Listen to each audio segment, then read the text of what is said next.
Welcome back to News 46. Lisa Duncan from Fitness for 10 talks about ways for seniors to stay healthy. Welcome to Health and Safety Tips for Seniors. This week, Lisa Duncan is here from Fitness for 10 to explain why exercise is so important for seniors. There's two reasons seniors need to exercise. The first is to keep your muscles strong. That's going to help you if you have arthritis, osteoporosis, any bone degeneration. You want your muscles strong in order to hold up your whole skeleton. The other reason is flexibility. You want to be able to bend over and tie your shoes. You want to be able to reach up and get that cup off the top shelf.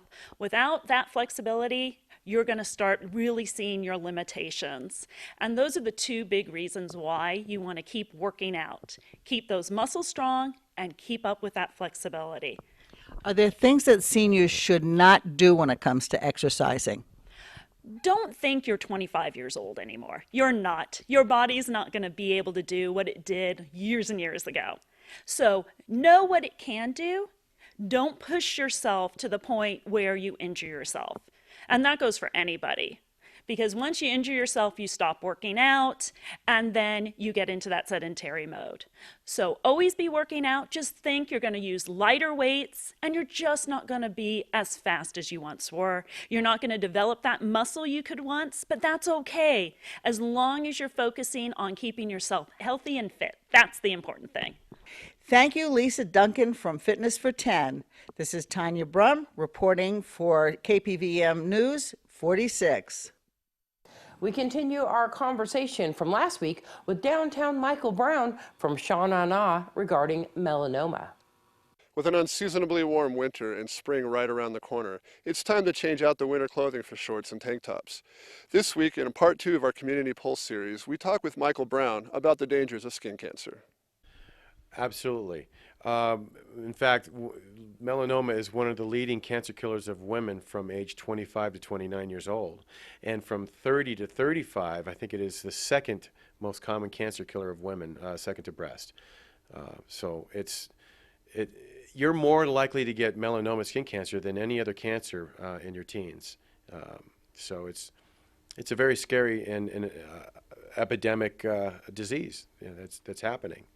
Do you have any thoughts or suggestions on what we can do to prevent skin cancer? Sunscreen. Definitely use sunscreen. That is one of the major factors right now of defeating this disease. We know that if you sunscreen for the first 18 years of life, your chances of getting melanoma are drastically decreased. But we also do know that if you use a tanning bed 10 or more times in 1 year, your chances of getting melanoma are 8 times greater. So you're saying that using a tanning bed is even worse than laying out in the sun as far as the risks of getting skin cancer?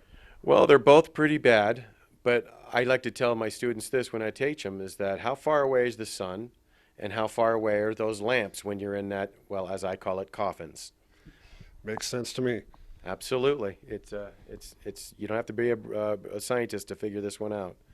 Thank you very much, Michael Brown.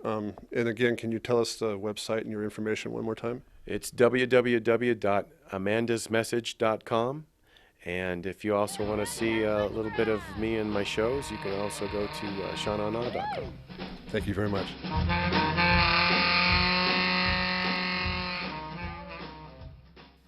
As much as we enjoy the sun and being outdoors, please don't forget to apply the sunscreen. This is Jason Koblenz reporting for News 46. The veterans from the VFW Post on Homestead Road had the revenge match with the girls that love softball Sunday at Pahrump Valley High School.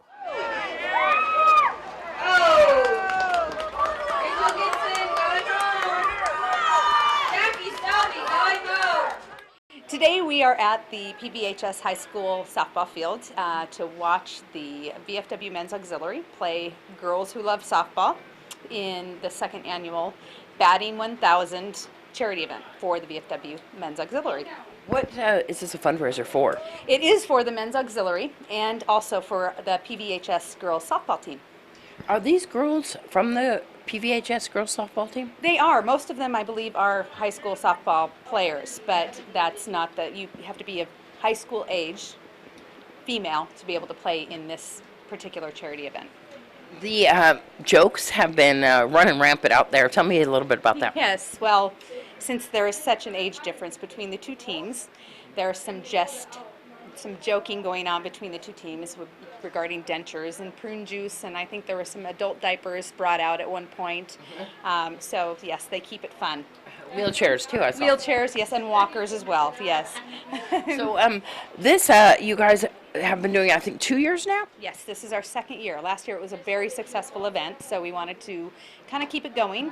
So this year it's called the Revenge because last year the men won.